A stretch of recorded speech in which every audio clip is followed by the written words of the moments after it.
Good evening, everyone. This is Commissioner Larry Walsh coming to you from my modest home in beautiful downtown, not downtown, but beautiful Gardnerville and the more rural areas of Gardnerville. I hope everybody is well. The COVID crisis is hopefully mellowing out a little bit. I know that we have had a couple more cases in Douglas County, but we've had a few more recoveries. So I think right now there's only 4 active cases of COVID-19 in Douglas County. We had no deaths, so that's a good thing. Uh, the county is starting to reopen up on a modest basis.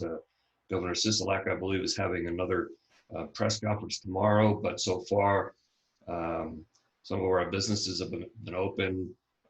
Some of our small retail businesses have opened back up. There have been a number of restaurants that are serving both inside and outside. So I would encourage everybody, by the way, if you can, I think the COVID 2019 crisis is not going to be have a severe an impact in Douglas County as it would, say, in Clark County or Washoe County. I think our tourism business will come back sooner than later.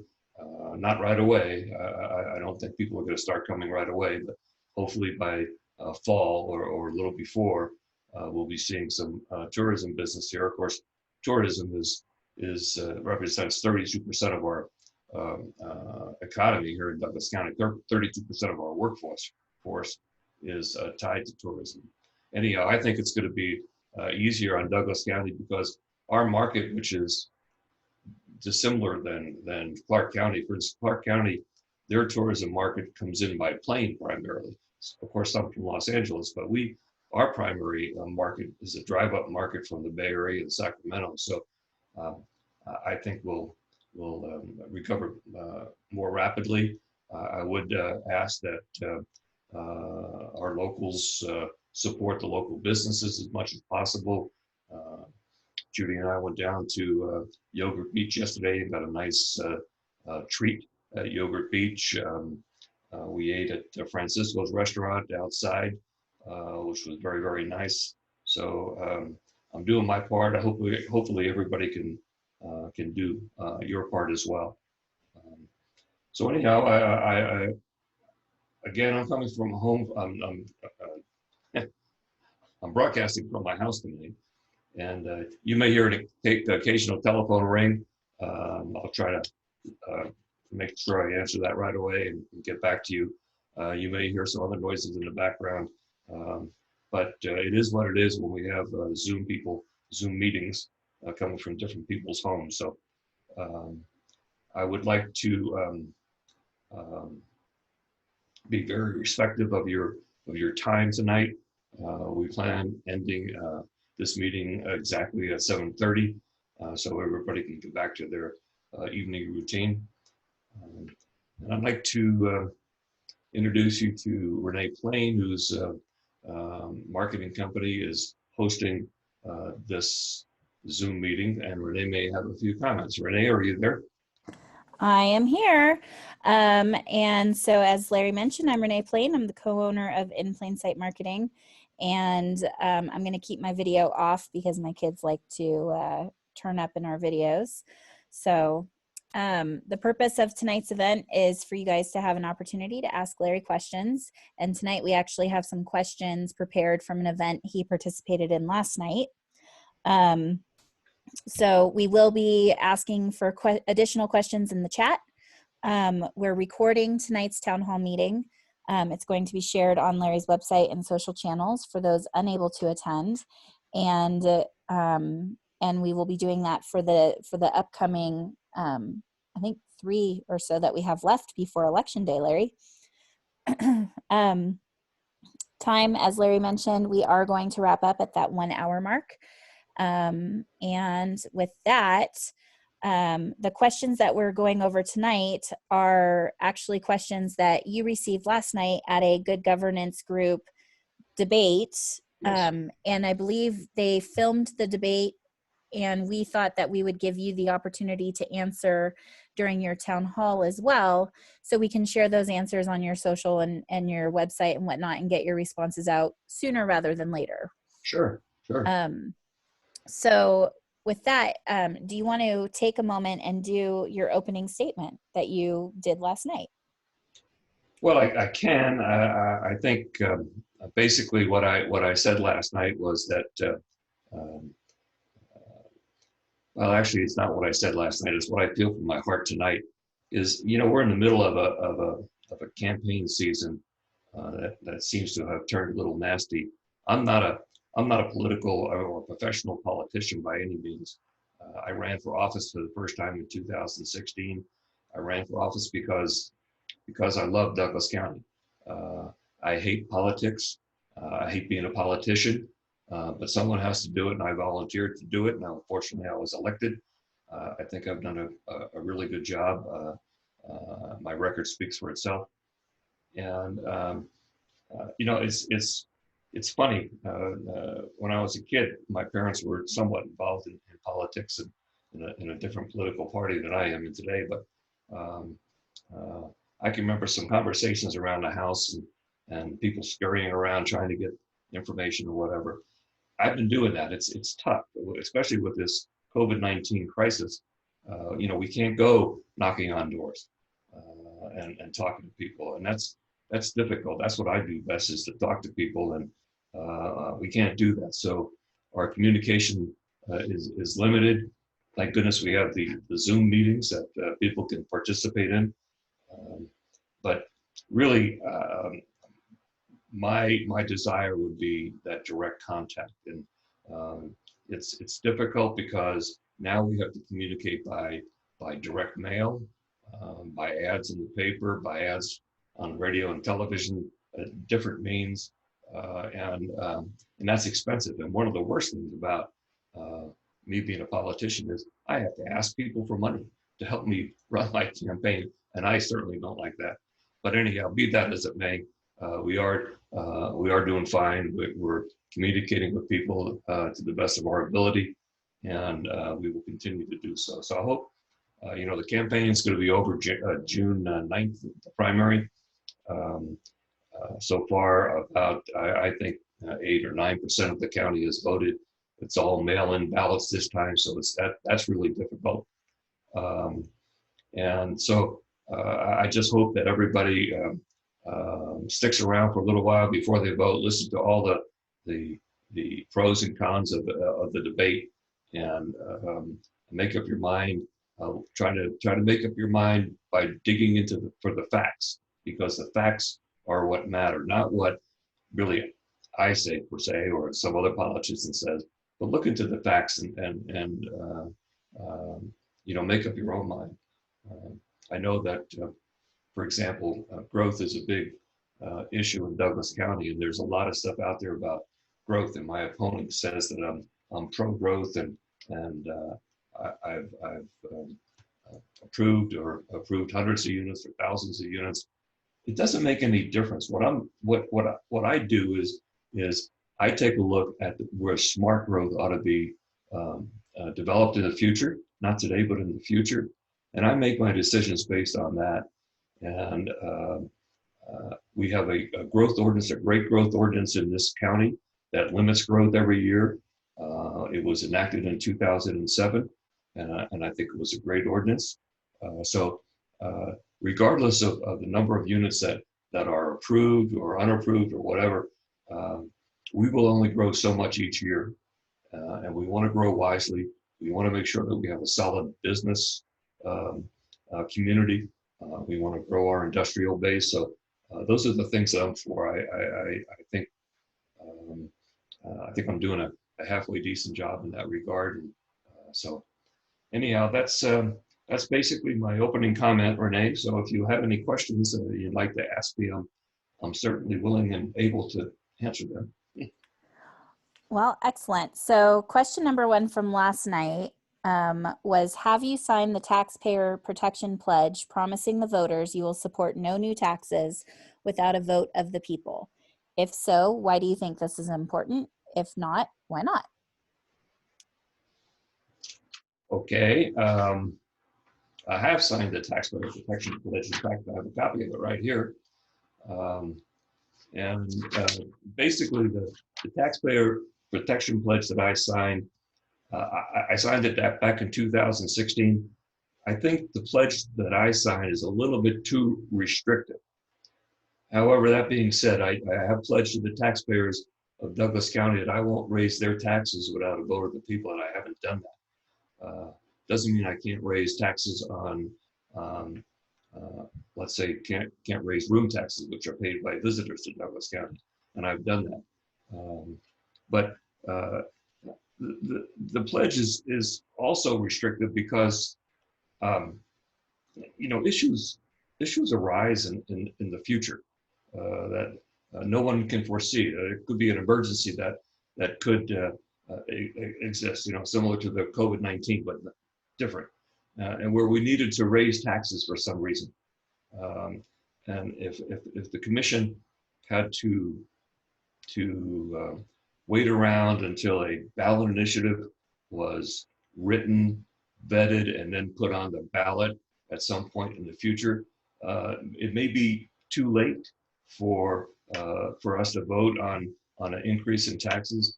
And I'm not saying I wouldn't do that, but it, I wouldn't vote yes, but I might vote yes. I mean, it's very simple. If a tax needed to be raised in a hurry, and I thought it was the right thing for Douglas County and for the benefit of the health and safety of our residents, I would sign that. So I would basically be breaking my tax pledge. I don't want to do that, but so I think in the future, for future politicians, I would suggest that they take a careful look at the tax pledge, at the tax pledge agreement, that thing I just showed you, and I would suggest that we have some revisions to the language in the tax pledge, which would, for unforeseen circumstances, which would make it less restrictive and allow the commissioner to vote. So, if I have any questions on that, I'd be happy to answer them. And for any newcomers that might have just recently joined us, we are going through questions that Larry had last night during a good governance group debate. And then we're also taking questions in the chat that we will begin answering after we go through these questions. So then the second question from last night, Larry, is if elected or re-elected, what policies will you seek to change and why? Well, I would, and I've said this before in public meetings, I would work to change, for instance, our zoning regulations. And I would also work to complete the update of the master plan, because there have been many social, economic, and environmental changes since the master plan was first adopted in 1996, and since our zoning code was first written. So all those changes that have happened in the past number of years, last 25, 30 years, and things change. For an example, back in 1996, when the master plan was approved, they had zoned the property and the land use designation under the master plan on the corner of Highway 398, 395, and 88, which is now currently being developed on the east side of the highway there. That was zoned for a casino and an RV park and a mall, a shopping mall. People thought we were going to have a big shopping mall down here in Minden Gardnerville. Well, the internet changed all that. I mean, the brick and mortar business has been severely impacted by the internet, and the need for more brick and mortar retail, for example, has changed. The need for office commercial has also changed. A lot of people are working from home, so they don't need to have an office in a big building somewhere. So So, and I tell you what, one of the reasons I want to change our zoning regulations is because that property had a zoning had zoning of a commercial light. I think it was neighborhood commercial. I think that's what the zoning was on it, and tourist commercial, which is hotel and casino. Um, and I recognize that we had too much commercial in Minden Garden, and and and not enough high density housing. So we voted to change the zoning on that property from neighborhood commercial, tourist commercial to multifamily. And the reason we had to do multifamily is there's no small lot designation under our zoning code. Say, for example, um, typical lot in Reno or wherever in any urban area is 5,000 square foot. Well, we have our towns are urban areas, and we don't have a zoning code that allows us 5,000 square foot lots. But under multifamily zoning, you're allowed up to 16 units per acre, which we would never build. But so that would give it the ability of the developer to uh, manufacture, develop rather, 5,000 square foot lots, high density housing right here in downtown Minden. And so um, we got a lot of flack. I got a lot of flack when I voted for the multifamily designation.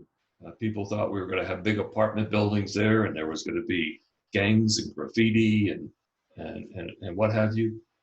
That's simply not the case. That um, uh, property is now being developed into single-family residential lots that will be owned by regular taxpayers, people who have regular jobs, and it'll be a really nice community. In fact, there's a community right almost adjacent to that. It's behind the old Lyra's Market uh, that has lots smaller than that, and that's a beautiful community.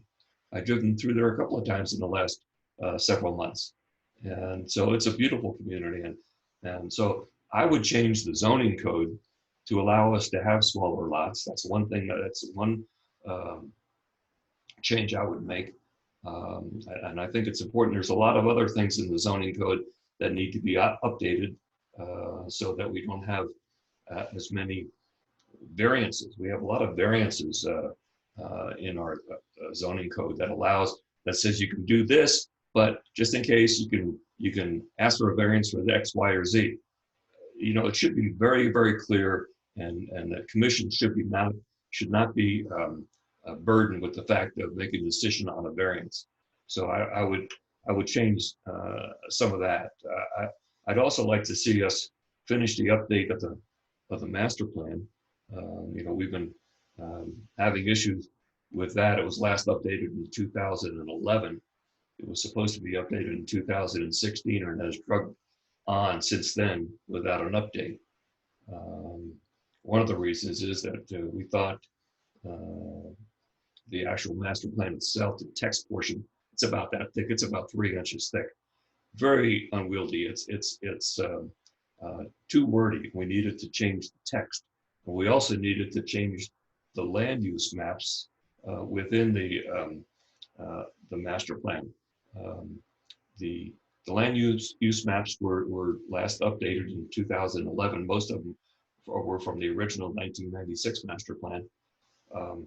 And the first thing we wanted to do, which we accomplished last year, was to change the master plan land use maps to coincide with the town boundaries. The town boundaries have changed since 1996, to coincide with the utility district boundaries, which has also changed since 1996, to coincide with what else? With future urban reserve areas that have been identified by the towns as future growth areas, or to coincide with the town's plans for prosperity.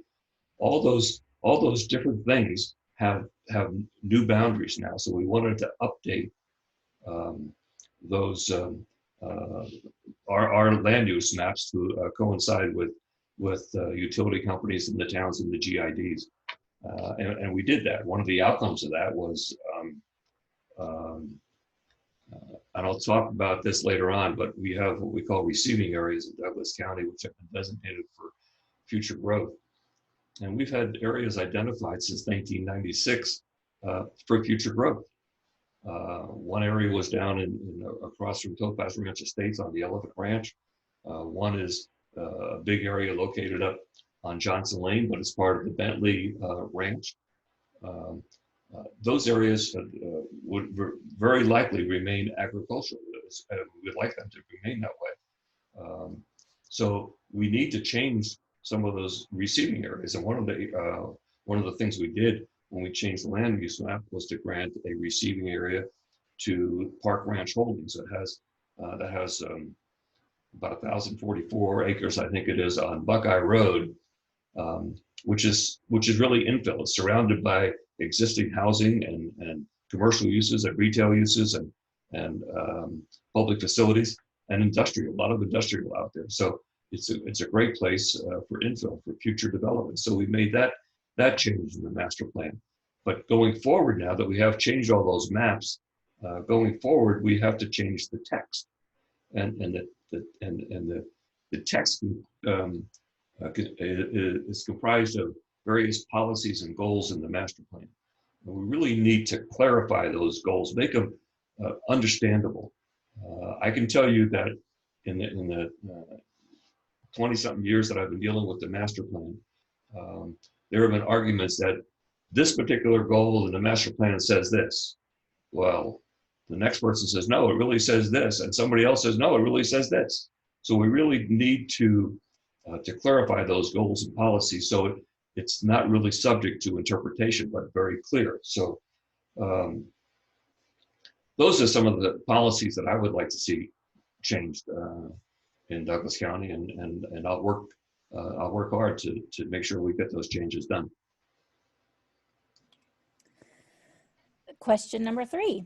Are you in favor of the voter-approved Sustainable Growth Initiative? If so, why? If not, why? Well, I don't know how many people were here when SGI, the Sustainable Growth Initiative, was started. I think it passed. It was an initiative brought to the voters, I think, in 2004, if I'm not mistaken. And what it did was it grew out of the fact that we had really unprecedented growth in Douglas County in the 1990s and early 2000s.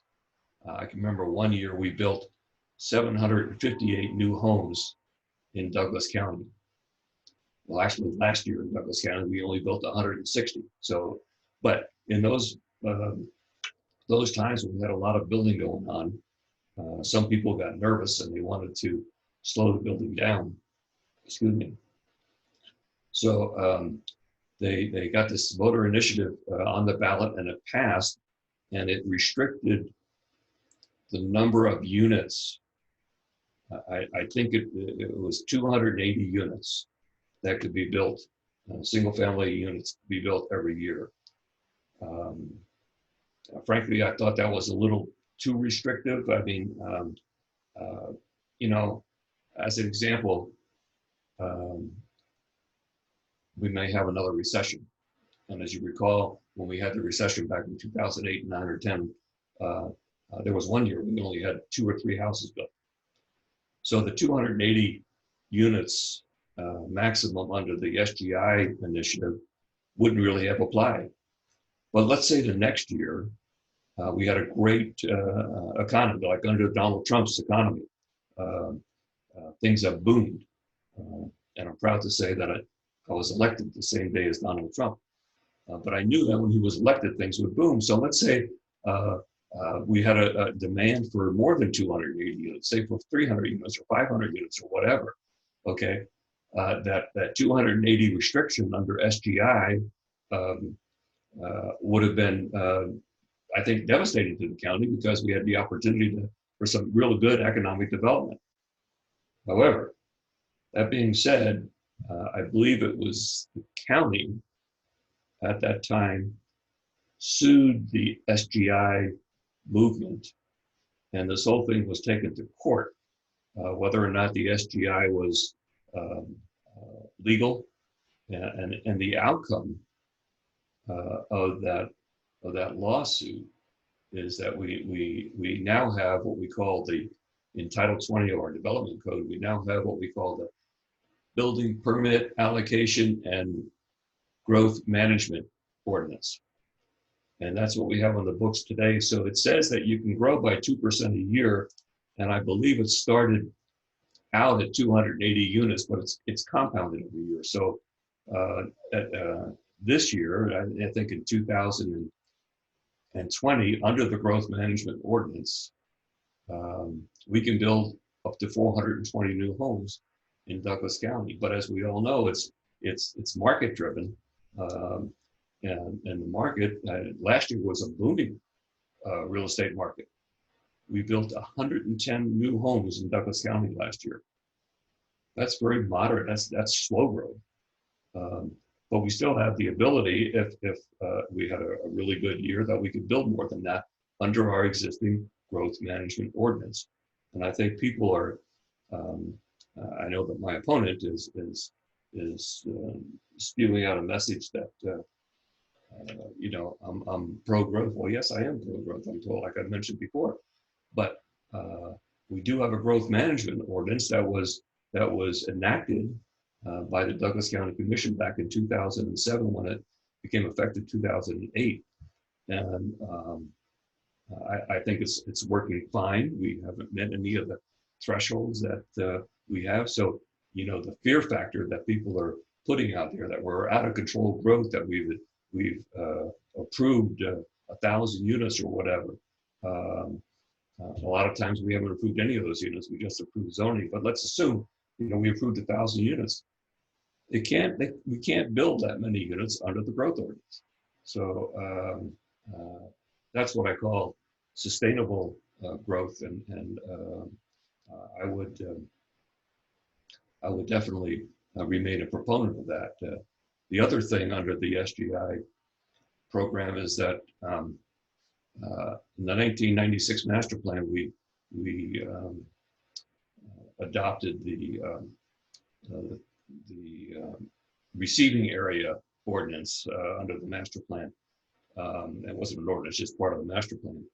And what that basically says is receiving areas that receive a land use designation under the master plan.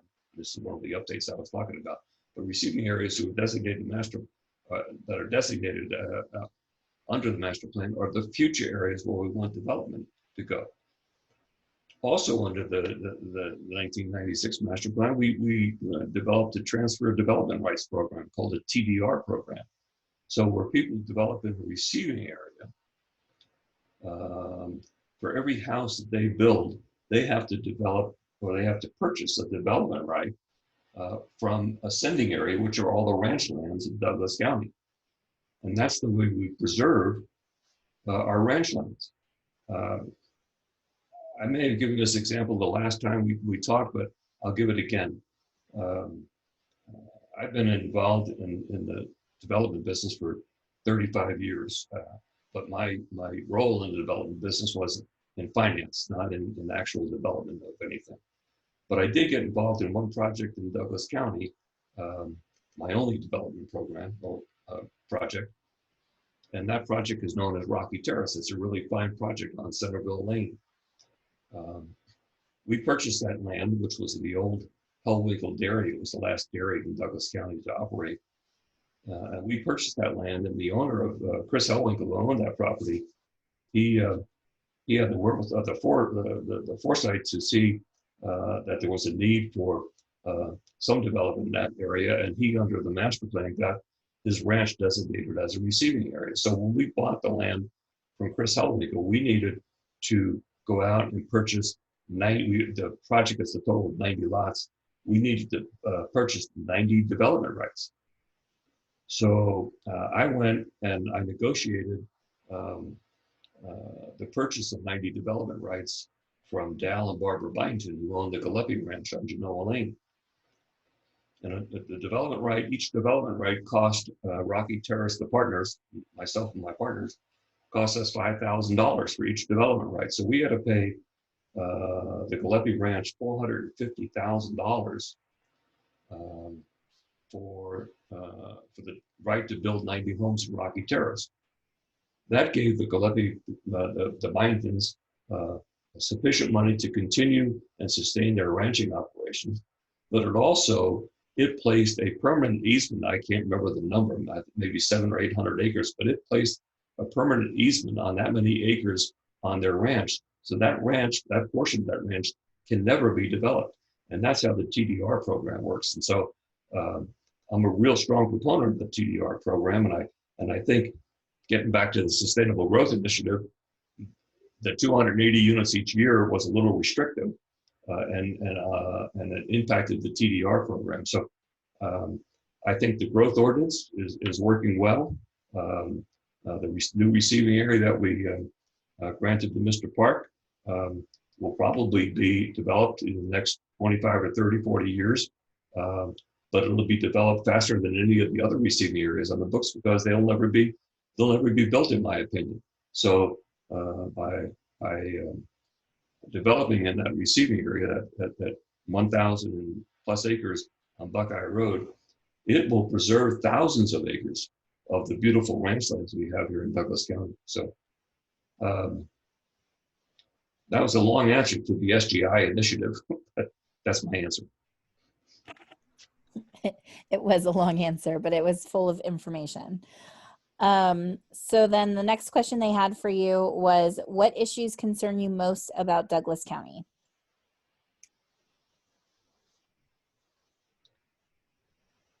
The COVID-19 issue obviously is a big issue, and how we emerge from that crisis and help our small business owners grow and prosper is a big issue for us. The commission is tasked with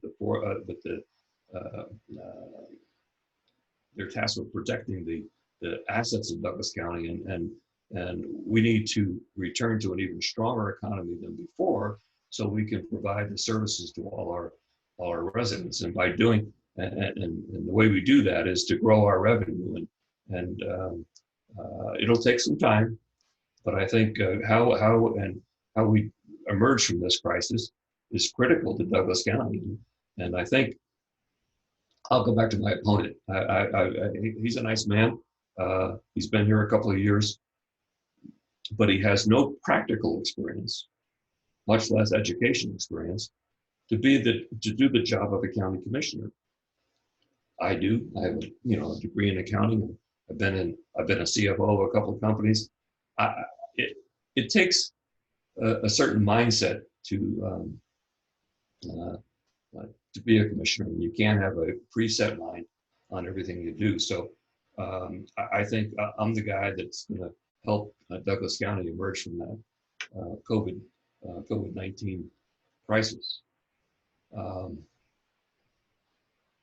Another issue that is a concern to me is the condition of the water infrastructure in our GIDs, the General Improvement Districts. The county has a water utility that's based up in North County. It serves about 2,000 or 3,000 people. And I think that utility is in very good shape. It's an enterprise fund. It has ratepayers that pay into it. It has good reserves and has good bonding capacity to take care of improvements in the future that they may need in the future. But the GIDs, and I'm not picking on any particular GID, but I've talked to some of the GIDs. I think they need to do an honest assessment of their water infrastructure. Do they have sufficient pumps? Do they have sufficient wells? How old are the pipes that they need to be replaced? I mean, the county under NRS is required to provide water to its residents, and it's required to take over any failing water system. Back 10 years ago, we had to take over the Sheridan Acres water system and the Country Estates water system. They have been neglected by their homeowners association, ever since the inception of those subdivisions. And it cost the county millions of dollars to assume that those systems and the liability that went with them. And we had to build new wells and new infrastructure. Um, and I don't want the county to be in that position ever again. So I think that like I said, the GIDs need to do an evaluation. They can't ignore the fact that they have certain things that they have to do to upgrade and provide good water to their system, quality water, and of course quantity. So I would like to see them do this evaluation and to make sure that their current customers and their future customers are well served. Um, I think my biggest concern in Douglas County right now is the political conversation and discourse, which has sunk to the depths of the national politics. I mean, for goodness sakes, folks, this is rural Douglas County. When Judy and I moved here almost 30 years ago, there was politics going on, but people were civil to each other. I attended lots of meetings back in the 90s, board meetings, county commissioner meetings, and there was, of course, there was disagreements. There will always be disagreements, but people were respectful, and you didn't have this lack of civility during public comment that we have at some of our board meetings. It's really terrible, and there's even some lack of civility on the board by some board members. And I just think we need to dial that down. I'm very upset about that. I hope we can return to civility and move on. Politics is one thing, but let's be nice to each other. So I guess I don't. I mean, there's probably other concerns that I have, but those are the first ones that I can think of. Yeah, I think those are great concerns to have, especially that last one. So question number 5 from last night was, all candidates have stated they want to keep Douglas County rural. How do you plan to do this? What does rural mean to you? Well, the way we, in my opinion, the way we keep our county rural is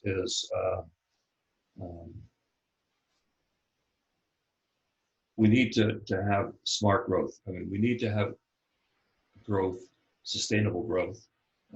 That's how we collect our tax revenue. That's how we're able to provide services to our residents.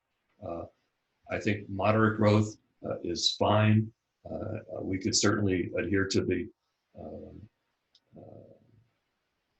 growth management ordinance that we have on the books right now.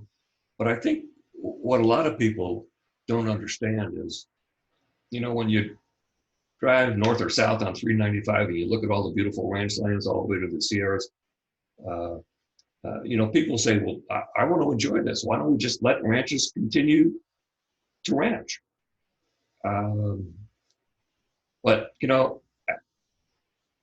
how do we as a community help our ranchers to sustain their livelihood? They endure a lot of mounting economic and social and family pressures to continue ranching.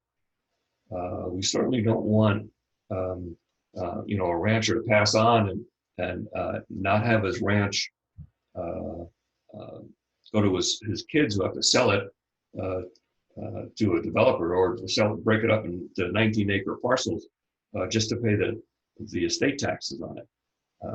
I wouldn't want that to happen. So we need to find a way where we can help the ranchers. And I just mentioned under the TDR program, back in 2007, when we purchased the TDRs from the Gillespie Ranch, that gave that family almost $500,000 to put in the bank and to sustain their operations.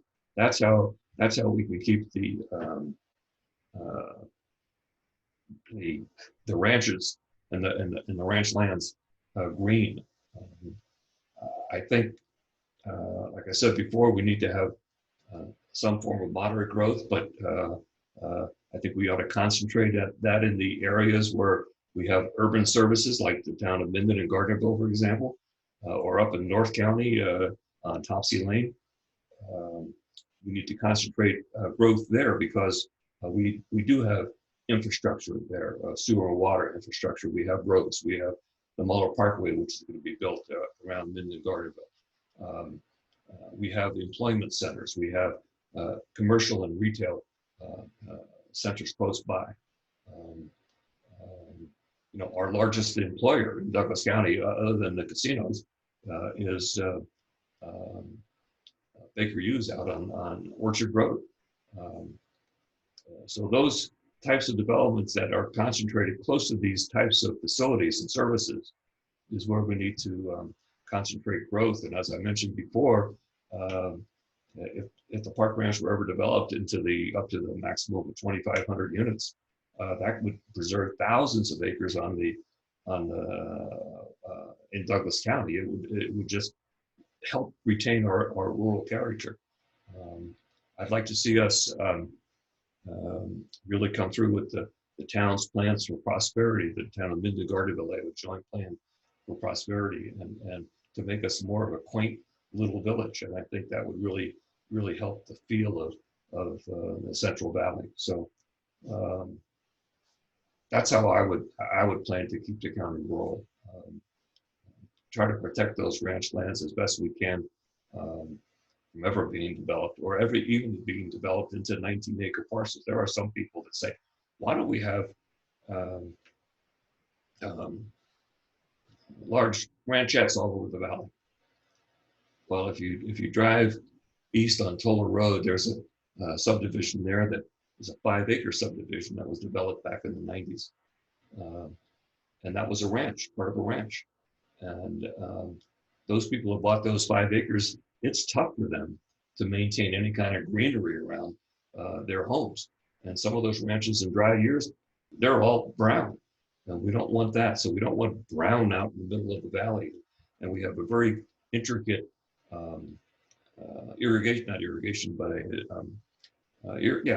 distribution system for the ranches, a ditch system that runs all over the valley. And you can't have people building hodgepodge little ranchettes all over the valley without affecting the ranchers upstream that receive water through these ditch systems. So I think the best bet to do is to concentrate growth in the urban areas and maintain our ranch lands so we can all enjoy forever, hopefully. Thank you. Just to keep track of time, it's 7:13 on my clock, and you've got 4 more questions to go through. So, just as you're answering, so if you are elected or reelected, what advisory committees do you want to participate in or attend to represent the citizens of Douglas County? I think you're saying I talk too much, but anyhow, I sit, each commissioner is assigned various advisory boards or boards of director. I sit on the Northern Nevada Development Authority, the Western Nevada Development District, the Carson Water Subconservancy District, the Chamber of Commerce down here in the Valley, the Carson Valley Visitors Authority, and others. I enjoy all of those boards that I'm on. It's especially the Carson Water Subconservancy District that manages the watershed for the Carson River. And many folks don't know this, but the watershed, the Carson River watershed, is 5,000 square miles. Goes from Alpine County to Churchill County, and it manages the watershed where the waters actually drain into the Carson River. It's very important that on that board we make decisions on how to keep the Carson River running smooth. The executive director and the members of the Carson River Subconservancy District, they're funded by taxpayer dollars. and they apply for grants. They apply for FEMA grants and all sorts of grants to help protect the watershed. And they've done a great job. If you go up to Cradle Law Bridge on Highway 395, if you look to the right down into the river, you'll see that they did a great job on restoring the riverbank there. So those are the types of things that Conservancy does, and I enjoy being on that board. I enjoyed having them listening to my input, and I'm hearing their input. I also enjoy working with the Chamber of Commerce and the Visitors Authority because they're the lifeblood of our county here. We all of our small businesses, I think there's 300 members of the Chamber of Commerce, and they're all active in the chamber, and it's nice to be on their board. The Visitors Authority, but like I said before, 32% of our workforce is connected somehow to tourism, and we need tourism to come back to Douglas County to help our economy. So those are the boards that I would like to remain on if I'm reelected. I only meant you have lengthy answers because you have lots of information to share, with all the respect, of course. The next question is, and I think you kind of addressed this earlier too, but there is a backlog in the thousands of already approved but unbuilt units in Douglas County. Should this be a consideration for future master plan amendments? If so, why? If not, why? Well, of course it should. Some of these thousands of units have been on the books for years, decades, some of them. And the real estate market dictates where people want to live. And some of these units, many of these units, are probably in areas where people don't desire to live. I think definitely the unbuilt units should be a consideration for future master plan amendments. Maybe we tighten up our regulations when we, for example, a tentative map that had been approved years ago is about to expire because it hasn't been built out yet. Maybe we should take that tentative map away and have them reapply if they want to build there. Yes, absolutely. The thousands of units should be considered when we do master plan amendments. Okay, the next question. COVID-19 may have or has caused a decrease in revenue. If you are elected, reelected, how will you handle a decrease in revenue in the budget process, which I think you're already going through this, so it's good information for current. Well, we've, the Department of Taxation has not, and we get all their direction, we, the county, gets all their direction from the Department of Taxation as far as budgeting is concerned. And the Department of Taxation has not changed their initial revenue projections for the fiscal year coming 2020-21, starting July 1st, 2020. We believe that they will change them, but the county has taken an aggressive, conservative position that we're going to lose a good deal of our room tax revenue and sales tax revenue. The room tax revenue right now could take a hit up to $6-7 million, and to that extent, that room tax funds our visitors authorities, funds many of the services, the social services that are provided to our residents. And so we need to find a way to make up that revenue hit. Now, fortunately, in fiscal year 2019-20, which we're ending in next month,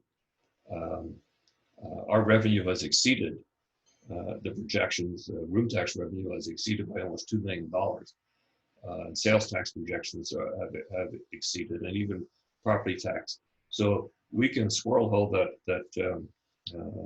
those excess funds and use them going into fiscal year 2021. But we also, because we believe that we are going to take this hit, I don't think it'll be that bad, but let's say it is, we directed our departments to cut um, uh, purchasing and non-discretionary spending by 10%. And we've instituted a hiring freeze. So we are taking steps to cut the expense side of the budget as well. Um, and as far as the revenue is concerned, I know it's a big topic, is that people think that we're taking money out of the county's coffers by pledging $34.25 million over a 25-year period, $1.1 million a year, I believe, to the RDA to pay off the bond for the event center. Well, that may be true, but you know, my opponents and some of the other guys are running say, well, we can't do that. Well, what's your alternative?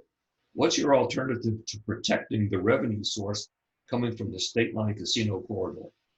Those property taxes are going to plummet if we don't have, if we don't try to protect that revenue source. And the way I feel one of the ways we can do that is by going forward with, that's why we approved the event center.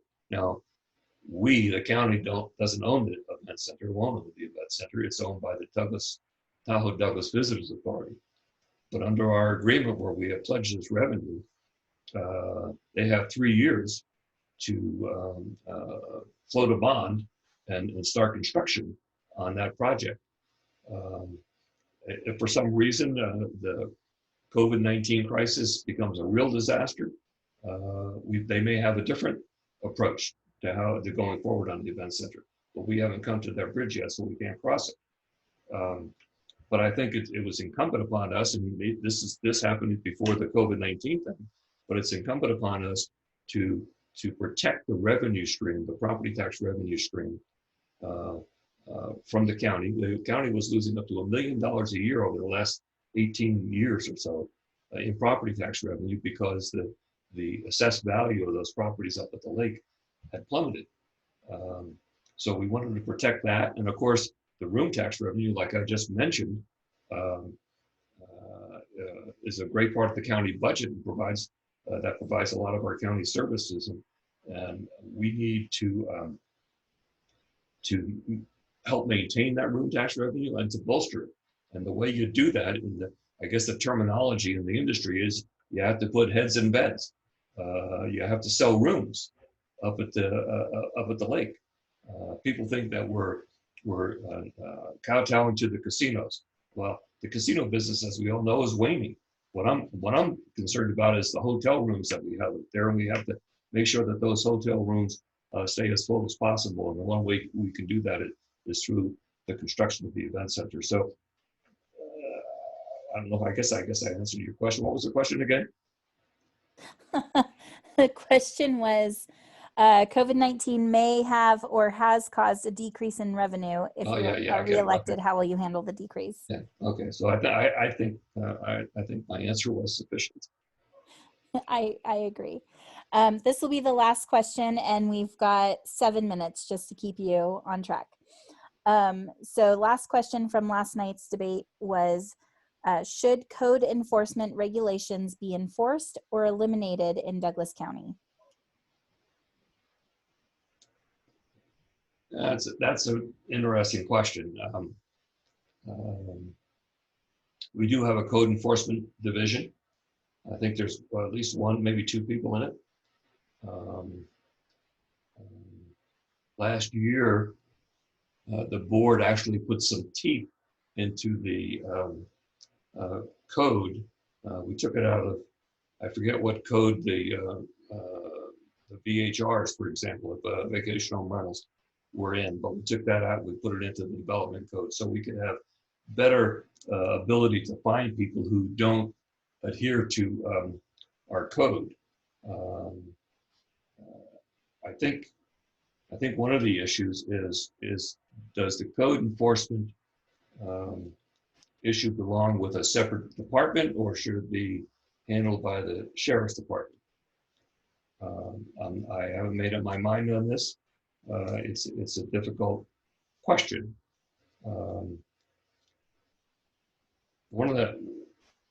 First of all, let me tell you some of the things that the code enforcement does.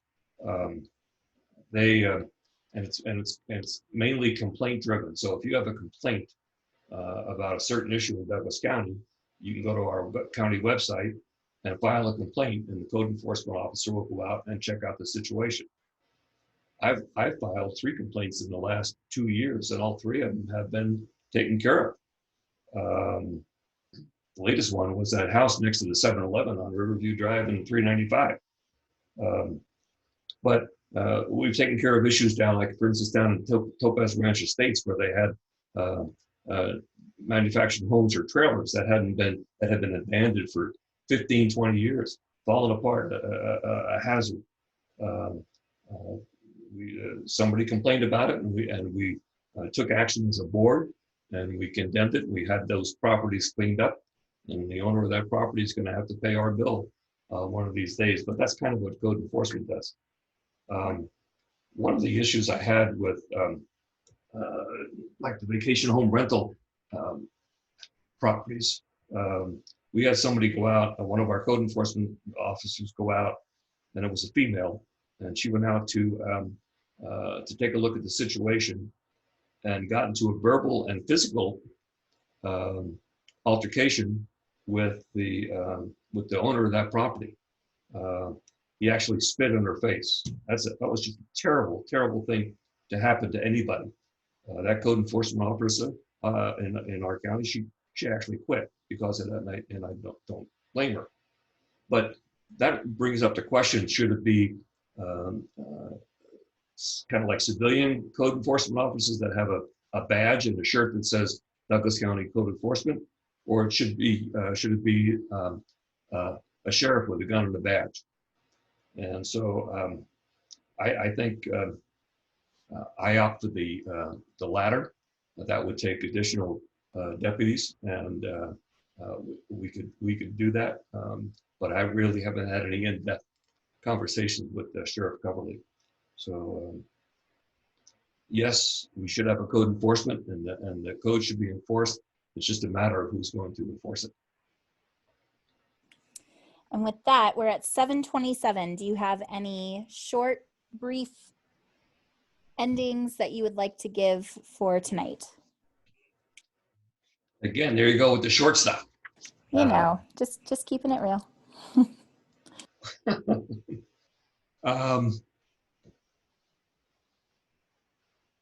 Well, you know, during this campaign, all I can say is we've heard a lot of different views, divergent views on what the county should look like, how the county should be run. And I would hope that I try to be as honest as possible in my campaign literature. I focused on what I've accomplished during my campaign. Some of the candidates that are running are the candidates that are no on everything and are bashing me or whoever. But I would hope that, and I ask that my constituents and the people in Douglas County, and I represent them all, I would hope that they would do the research on their own. Don't listen to the fear mongering that's going on throughout the county. My wish is, as I said before, we need a balanced approach to growth. And that balanced approach should consider the wants and desires of every segment of our population, from young until old, not just a certain elitist group that wants to keep California, or they want to Californize Douglas County. We don't need that. We need to strengthen our industrial base, and I hope we can do that. We've worked on it. We need to protect our water supply, and we're doing that. So those are kind of my closing comments. I wish everybody well and safe during the COVID-19 crisis. I hope we emerge even stronger than before. I believe that we will, and I want to thank everybody for adhering to the social distancing guidelines, and please adhere to the guidelines that will continue to come out. But I feel that we as a rural county really need to have a little bit separate guidelines than say Clark County or Washoe County because we're not affected that much. But that'll be up to the governor. I certainly, like I said before, I hope everybody stays well and safe and um, be well out there. Thank you very much. Thank you everyone for participating and showing up tonight. We will be posting these on Larry's website and social channels, so please forward and share with anyone that is in Douglas County and is going to be voting here. Everyone should, because it's mail-in, easy. You can find these on Larry's website, www.walsh4fordc.com. And next week's town hall is going to be on Tuesday because of a county meeting. So you can find the link to register for that on Larry's website as well. Thank you so much. Everybody have a good night. Good night.